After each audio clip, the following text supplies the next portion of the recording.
As soon as the Erebus Ascent arrived on my doorstep, I thought, wow, I think this might be the best watch release of 2024. However, I do know that I do get a little bit excited about watches when they first arrive, so I thought, let's give this one a little bit of time before I circle back to do the full in-depth review. And now that I've had this watch, I've worn this watch, and I've been enjoying this watch for about 3 months, I thought it's time to do the review of this one and answer the question, do I still think the Erebus Ascent is the best watch release of 2024?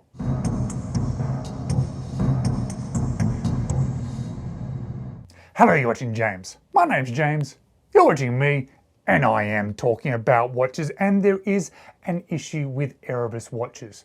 Well, it's actually not just Erebus watches, it's pretty much all micro brands, and that is, you can't really get hands-on with these watches before you decide to purchase one. So today, I'm going to try my best to help you make that decision by showing you this watch in as much detail as possible.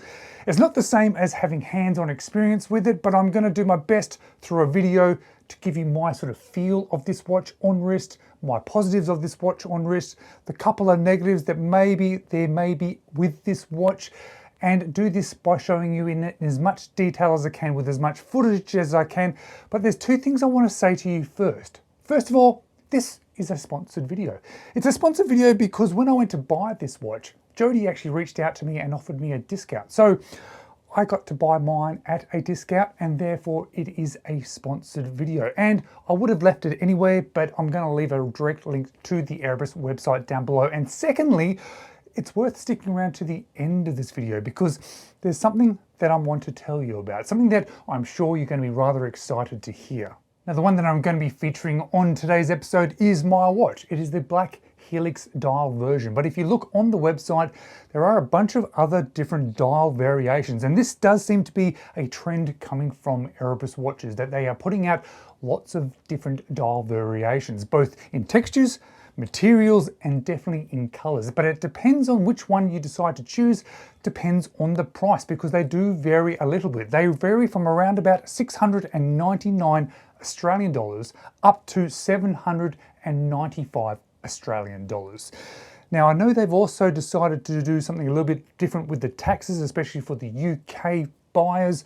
So just have a bit of a read through in regards to that, because I think they're going to be trying to help you out a little bit, because taxes tend to be a little bit bad in the UK to try and import things like watches. Now, this is obviously the case that my watch came with, and as you look at this watch and as you look at the specifications of this watch, you'll see that it has a double dome sapphire crystal, it has BGW9 lume, 100 meters of water resistance, it features a Miyota high beat 9015 movement, and it comes with a 2-year warranty. But what I want to show you first about this particular watch is it on my wrist at this particular angle. And I want to show you it at this particular angle because this is one of the biggest standout features for me about this watch, and it is how it feels as it sits down onto wrist. Not just sort of the thickness of this watch, not just the size of this watch, not just the weight of this watch, not just the balance of this watch, but just how it feels on wrist. Because as you turn your wrist from side to side, it almost feels like it's glued down onto wrist. And a big part of the reason why it probably does do this is the dimensions of this watch, because the case is exactly 39 millimeters. The thickness of the watch is only 11 millimeters, thanks to that high beat Miyota.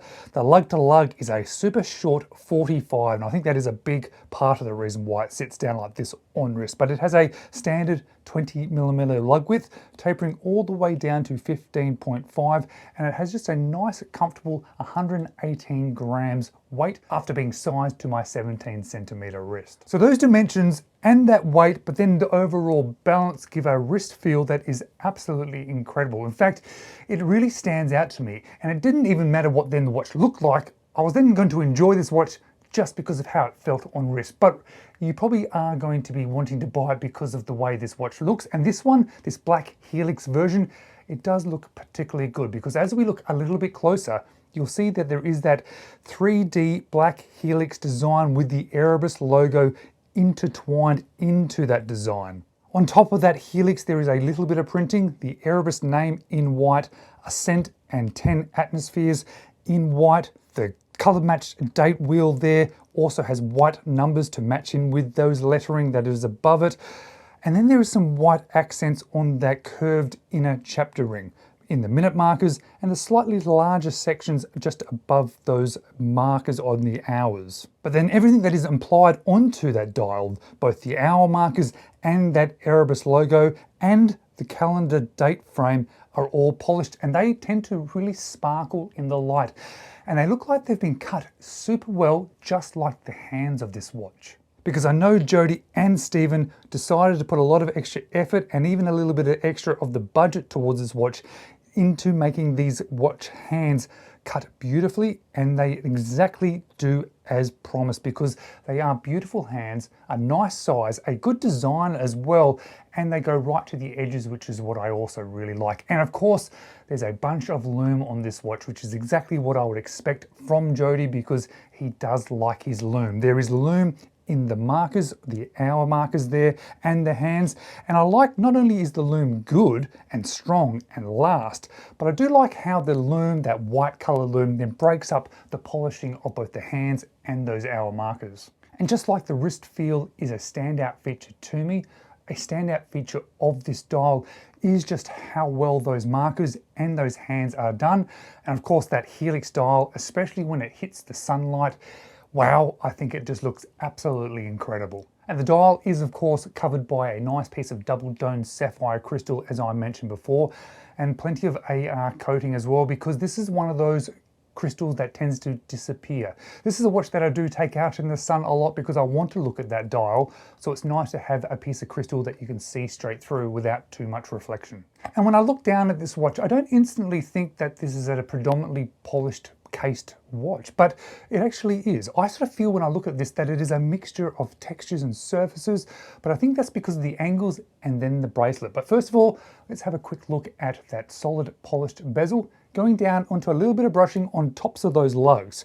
It has a really nice angle to it, that polished bezel, and it angles nicely into the angle of the case. And as you'll see, the case is almost folded. It has one angle down into another angle, and that I do particularly like. And when you turn it onto its side, you'll see there is a nice curve to it as well, which really adds nicely to that sort of undercut and then curve and then down onto wrist, which is probably another reason why this sits down so nicely onto wrist. And how that bezel angle connects in with the case and then how it cuts downwards is a standout feature for me in regards to the case. But the thing that stands out most for me for the case is how the signed crown semi-recesses into the case. There's no crown guards, there's no semi-crown guards, it's as if it's set back into the case. And I really like this feature. I think it looks really good and it really integrates that crown into the case. And of course, being a calendar watch, this is a calendar version of the High Beat 9000 series Miyota movement. And it's such a great movement choice, partly because it is so thin, allowing the watch to then be thinner, but also it is a high beat movement, which is lovely. It's from a manufacturer that you can rely on and trust, and you know that it is going to perform well, and you know that it is also going to last. In fact, these 9000 caliber Miyota movements, on balance, are probably my favorite mechanical movements. Now, of course, we could even stop just there because some people are going to wear this watch on straps or others like me on the bracelet. But before I go any further and describe to you why I like this bracelet and even this clasp so much, I would like to just ask, if you're not already a subscriber to my channel, would you mind just hitting on that subscribe button? It really does make a big difference to me. But let me just show you this bracelet in a little bit more detail. I chose the J style bracelet, which is obviously referring to a specific type of style of bracelet, but I like this version so much, partly because it's just well made and nicely shaped and so comfortable, but also because they're solid end links, they're solid links, they are screw pin attachments.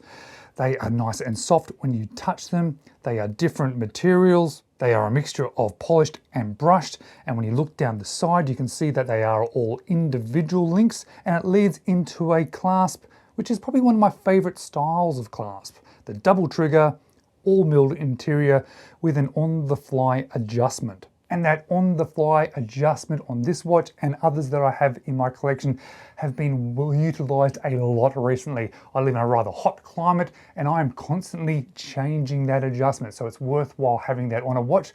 And I'm very thankful that this one has that on-the-fly adjustment. And I think that bracelet, that clasp, and the shape of the case and the weight and just how thin it is has turned out to be the reasons why this one feels so nice on wrist. In fact, this might be one of the nicest watches I've ever had on wrist, and it's one that I reach for over and over again just to have that feel. And of course, I could stop the review there and just say this is the best watch of 2024, or at least in my experience, but I want to try and balance this review a little bit by finding maybe some negatives or some things that I would change, or how else could I mention this?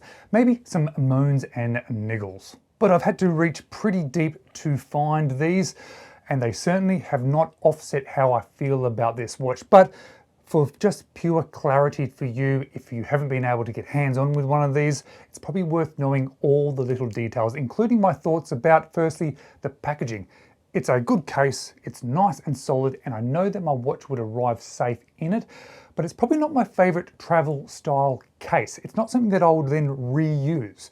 That might just be my own personal opinions on these style of travel cases. I've got a few in my collection now, and this particular style is not one that I would end up reusing. So this one has ended up just in my watch drawer with all my other watch boxes, which is not really a negative. It's just something that's worth pointing out. The one sort of thing that I do want to point out that actually has been something that I have noticed on regular occasions is when I've tried to read the date.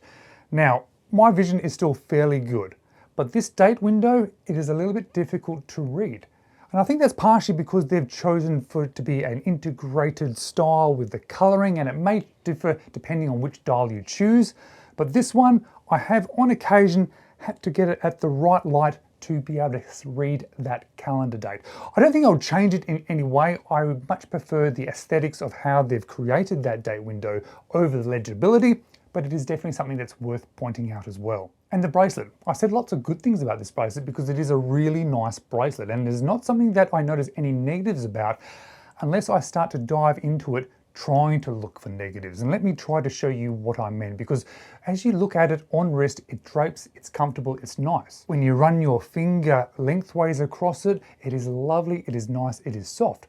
But if you move your finger left to right on it, you'll start to feel a few sharp edges. Not on the outside of the bracelet, which is the main one which you don't want to be sharp, but those inner links are a little bit sharp on those edges. It does not affect the wear of this watch at all. It doesn't affect the comfort of this watch at all. It really only affects you if you do what I'm showing you right now and run your finger from left to right. And then there is the clasp, my favorite style of clasp with a double trigger, milled and on the fly. And when I wear this watch, I don't think about it.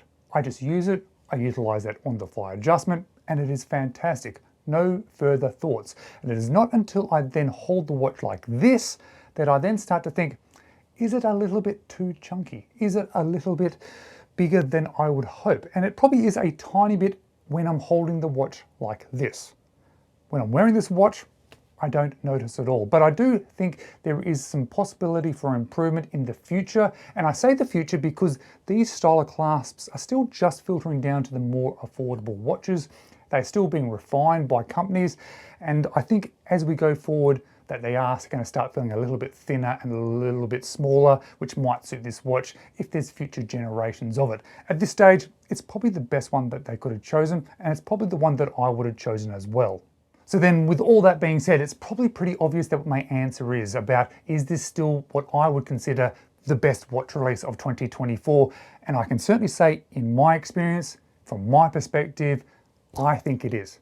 This is my favorite watch release of 2024, and I think it is a watch that really should be considered by everybody because it is such an amazing watch. And there is one person out there that's watching this video that's not going to have to consider buying this watch. And that's what I was hoping you would hang around for me to share with you, because my next giveaway, my first giveaway of 2025, is going to be an Aventurine Erebus Ascent. I'm really excited to announce this today. This is not the start of the competition. I'm going to be releasing a specific video sharing this one with you and sharing with you how do you enter the competition. I just wanted to give you a bit of a sneak peek. So stick around to the early 2025 in the first probably part of January to then be a part of an Erebus Ascent giveaway. Thanks for watching, guys. I really do appreciate it. If you enjoyed this video, and even if you possibly didn't, maybe check one of these videos out next.